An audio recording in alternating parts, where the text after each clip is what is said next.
この本を読むだけであなたの毎日がもっと楽しく、もっと楽になります。そんなワクワクする一冊が1万人の脳を見た名医が突き止めた脳は機嫌が10割です。著者は脳内科医として多くの患者さんを見てきた加藤俊則先生。タイトルの通り、この本では脳のご機嫌が私たちの行動や気分を決める最大の鍵だと教えてくれます。仕事や勉強がうまくいかない、気分が落ち込みやすい、そんな悩みの裏には実は脳の機嫌が隠れているのです。この動画では本の重要なポイントを分かりやすくまとめ、日常でどんなメリットが得られるのか、さらに私自身が読んで感じた気づきも交えて紹介していきます。最後まで見ていただければあなたの脳もきっと笑顔になるはずです。本の重要な3つのポイント紹介。ポイント1、脳の機嫌が全てを決める。この本の中心となる考えは、人間の行動も気分も脳の機嫌によって大きく左右されるというものです。脳の働きが快調な時は自然とやる気が出て、集中力も高まり、人との会話もスムーズになります。逆に脳の調子が悪いと、ほんの小さな出来事にもイライラしたり、やる気がなくなったりしてしまいます。著者は脳の画像診断を通して1万人以上の脳を見てきた経験から、脳の機嫌の良し悪しが私たちの人生の質を大きく左右すると断言しています。面白いのは、脳の機嫌は性格ではなく環境や習慣で変わるという点です。例えば朝からスマホのニュースをダラダラ見てしまうと、脳は情報の洪水にさらされて疲れてしまい、その後の作業効率が落ちてしまいます。逆に朝に軽いストレッチをしたり音楽を聴いたりすると、脳は気持ちよく目覚めて一日を前向きに過ごせるようになります。つまり脳の機嫌は自分で整えることができるのです。私自身この部分を読んで強く納得しました。以前朝から SNS を見続けていた時は、なぜか午前中に頭が重く感じ、仕事もなかなかはかどりませんでした。ところが試しに本に書かれていた朝は深呼吸と軽い運動をしてからスマホを見るというルールを実践してみたら、気分がすっきりして集中力が長続きするようになったのです。小さな習慣の違いでこんなに脳の機嫌が変わるのかと驚きました。ポイント2、脳を喜ばせる具体的な方法。著者は脳を鍛えるのではなく喜ばせることが大切だと強調しています。なぜなら脳は楽しいと感じる時にこそ活性化し、良いパフォーマンスを発揮できるからです。例えば好きな音楽を聴く、好きな香りを嗅ぐ、美味しいものを少しだけ味わうといったささやかな楽しみが脳にとっては最高の栄養になります。つまり無理に頑張るよりもちょっと楽しいことを取り入れる方が脳は元気になり、自然とやる気や集中力が湧いてくるのです。またこの本では脳は単調な生活を嫌うという指摘も印象的です。毎日同じ通勤経路、同じ昼食、同じ仕事の繰り返しでは脳は刺激不足になり退屈してしまいます。そこで少し工夫をして新しい体験を取り入れることが推奨されています。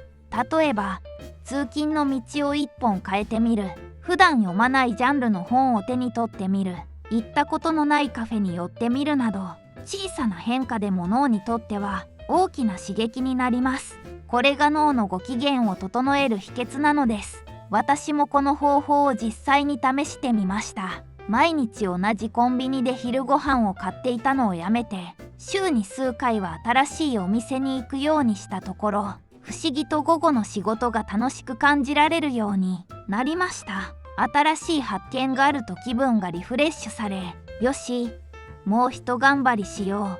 うという前向きな気持ちになれるのです。小さな変化を積み重ねるだけで脳の機嫌は確かに上がると実感しました。ポイント3、脳の機嫌が人間関係を左右する。本書のもう一つの重要なメッセージは、脳の機嫌は自分だけでなく人との関係にも大きな影響を与えるという点です。脳が不機嫌な時は些細なことでイライラしたり、相手の言葉を否定的に受け取ってしまったりします。その結果、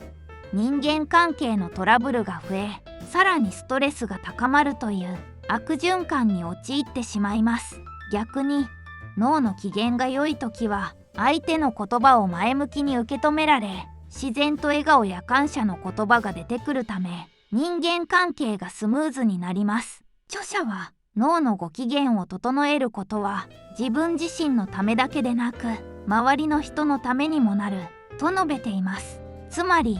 脳の機嫌をよく保つことは、家族や同僚、友人との関係を円滑にするための第一歩なのです。例えば、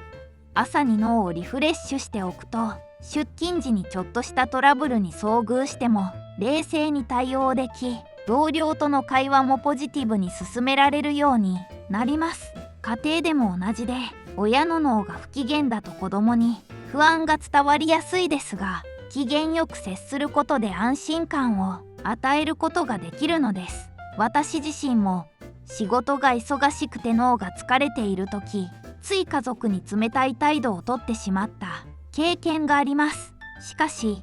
本書を読んで、まず自分の脳の機嫌を整えることが大切だと気づいてからは、帰宅前に少し音楽を聴いたり、深呼吸をして気持ちを切り替えるようにしました。すると、自然と優しい言葉をかけられるようになり、家族の雰囲気も前より明るくなったのです。脳のご機嫌が人間関係の質を左右するという言葉に深く納得しました。エピソード紹介。印象的なエピソードや引用。本書の中で特に印象的だったのは、脳はネガティブな情報を拾いやすいというエピソードです。著者によると、人間の脳は生き残るために危険や不安を優先して認識するようにできています。そのため、悪いニュースや人からの否定的な言葉は強く記憶に残りやすく、放っておくと脳が不機嫌になり、心も沈みがちになるのです。例えば、上司から9回褒められても1回怒られると、その怒られた記憶ばかりが頭に残ってしまう。これも脳の仕組みによるものだと説明されています。しかし、ここで先生は意識してポジティブな情報を拾う訓練をすれば脳の機嫌は改善できると述べています。例えば、夜寝る前に今日あった良かったことを3つ書き出すだけでも、脳はポジティブな情報を優先的に取り込むように変化していくそうです。この小さな習慣を積み重ねることで、ネガティブに傾きがちな脳を自然と前向きな方向に導けるというのです。この部分は多くの読者にとって希望を感じさせる内容だと思いました。私もこのエピソードを読んだ時、とても共感しました。実際、私自身もネガティブな出来事ばかりに気を取られてしまうことが多かったのです。特に仕事でミスをした日は、その一つの失敗を延々と思い返してしまい、せっかくの成功や褒め言葉が頭から消えてしまうことがありました。でも、本書に書かれていた良かったことを3つ書き出すという習慣を試してみたところ、不思議なことに気持ちが軽くなったのです。小さな出来事でも、今日のランチが美味しかった、友人が笑顔で話してくれたなどをノートに書くだけで、脳が前向きな気分に切り替わるのを感じました。脳の性質を理解し、それに合った習慣を身につけることで、自分の心をより良い方向に導けるのだと実感しました。実践的な応用方法。この本で学んだことを実生活に生かすには、まず脳のご機嫌を整える小さな習慣を取り入れることが大切です。例えば、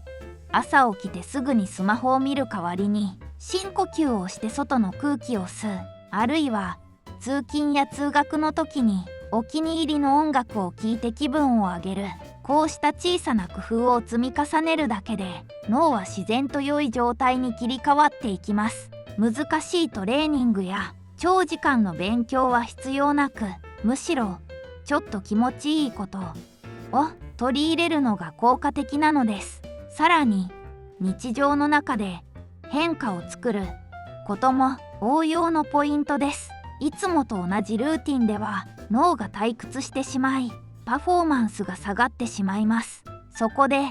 通勤経路を変えてみる、新しいお店でランチをしてみる、読んだことのないジャンルの本を手に取るといった小さな変化を意識的に取り入れることで、脳は刺激を受けて活性化し、気分も自然と前向きになります。私自身もこの本を読んでからいくつか実践してみました。特に効果を感じたのは、寝る前に今日良かったことを3つ書き出す習慣です。最初はそんなことで変わるのかなと思っていましたが、実際に続けてみると驚くほど気持ちが軽くなり、翌朝の目覚めも良くなりました。また毎日同じカフェで作業していたのをやめ、週に一度は新しい場所で仕事をするようにしたところ、気分転換になり集中力も高まりました。こうした小さな実験を繰り返すことで、脳の機嫌を自分でコントロールできるという実感が生まれたのです。この本が教えてくれるのは、特別な才能や高価な道具はいらないということです。誰でもできる小さな工夫で脳のご機嫌を整え、毎日をもっと快適にできる、これが最大の実践的価値だと感じました。まとめです。この本を読み終えて感じたのは、脳の機嫌という視点が私たちの日常を大きく変える力を持っているということです。従来の自己啓発書やビジネス書では、努力、根性、やる気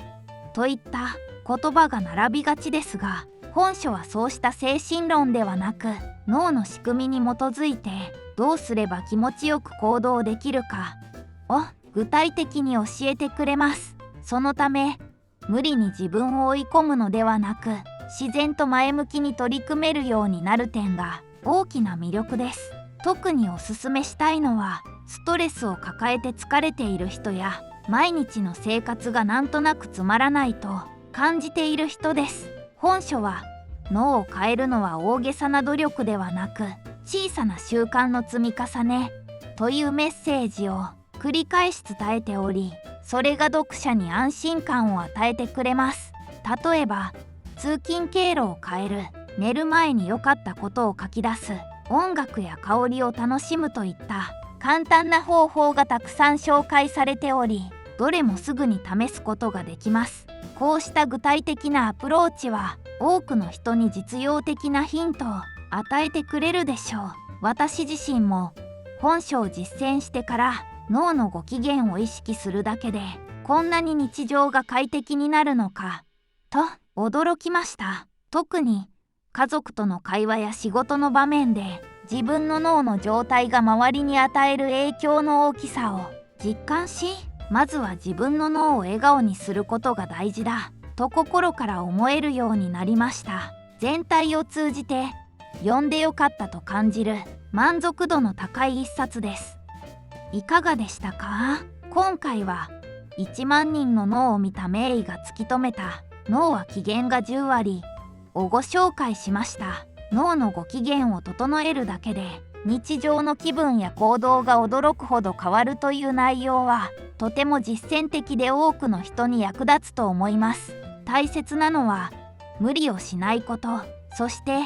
小さな習慣から始めること、この2つを意識するだけで、あなたの脳もきっと笑顔になれるはずです。もし本を読んで実際に試してみた方は、ぜひ感想をコメント欄に書いてください。あなたの体験が他の視聴者のヒントになるかもしれません。そしてこの動画が少しでも役に立ったと思ったら、チャンネル登録と高評価もぜひお願いします。次回もあなたの毎日をちょっと良くする本を紹介していきますので、楽しみにしていてくださいね。